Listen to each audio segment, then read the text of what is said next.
About a month and a half ago, I got a phone call from a good friend of mine, Louis Bacomo, who is the regional director for the Jesuit Retreats Refugee Service in Asia and Pacific.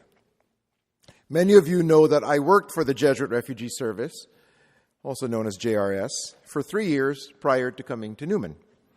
I was based in Rome. I was the education coordinator for JRS International. We have schools in refugee camps and urban areas in 26 countries, including more than a few in East Asia, specifically on the border of Thailand and Myanmar.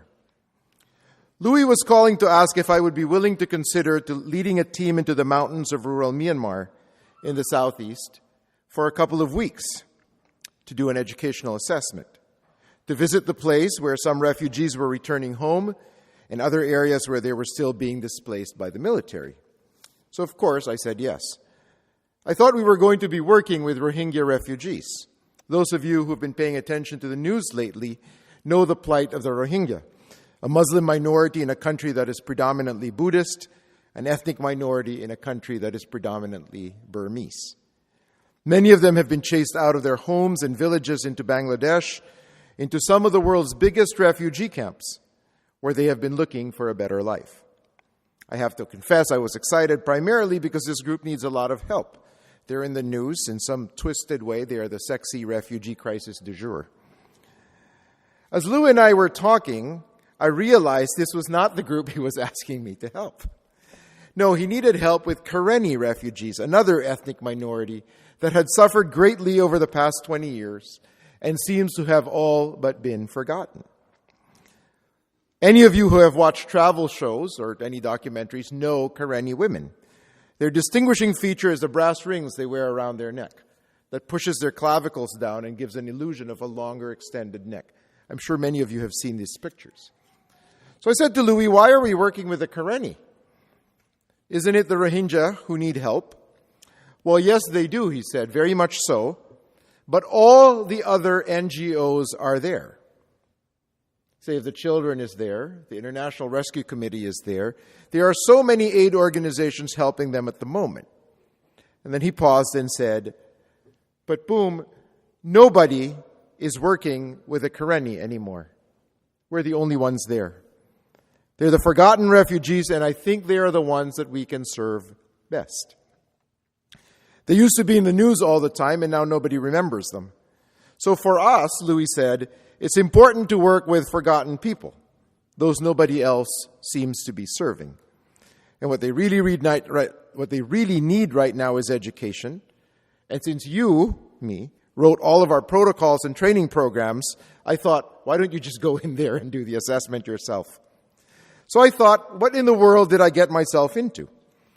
And so I said yes, not knowing when or for how long this was going to be. I just found out it's the first 2 weeks of October. So the other day I went up to Father Mann and I said, I've been asked to do this assessment with refugees. It means missing the first 2 weeks of school. And without batting an eyelash, he said, go, I'll cover for you. I'm sure they need a lot of help and we should offer help whenever we can.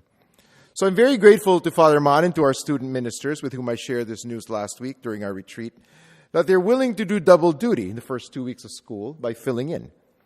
I'm also reminded of the generosity of our congregation here at Newman, who've been part of the Refugee Support Company to help refugees who have been resettled here in San Diego County. We had flyers distributed at Mass the last few weeks, and if anyone would like to get more involved with the Refugee Support Company, Grace, or I don't see Tom, but Grace is here. You could ask her after Mass, and she can help, I mention all of this in light of today's gospel, because to be a disciple of Jesus, I think, is not simply to spread his message. I think it has to mean living his life. To be a servant of Jesus is not merely to provide lip service, go to church, be nice to people, but I think it requires more than that. I think it requires being open to what God might ask of each of us, might be asking of each of us right now. A God who calls in unexpected ways to unexpected service. A God who called septuagenarian Abraham to father his nation. A God who called teenage Mary to mother his son. A God who called low-income fishermen and a tax collector to preach freedom in the world. A God who asked Anthony to quit the city and asked Augustine to humanize it. A God who called Mother Teresa to cradle the dregs of Calcutta and who called Father Damien to literally join the lepers of Molokai. The God who calls millions of nameless Christians to lose life in order to save it, to give their lives as a ransom, as redemption for many. You see, we will hardly be a servant of Christ if our options are closed, if our tomorrows are so programmed that there is no room for the unexpected. So to be Christ's servant is to be as open as he was.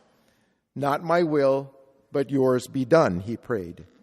And whatever it is, wherever it leads, because I think only in this way will we be open to the men and women who need the gifts God has given us, who need our hands and our hearts, who need our wisdom and our strength, who need our love and compassion.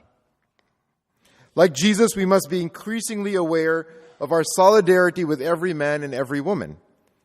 I mean that awareness of sameness that made Thomas Merton feel so free, that made him laugh with joy and made him cry in his heart, thank God, I am like other men, that I am only one man among others.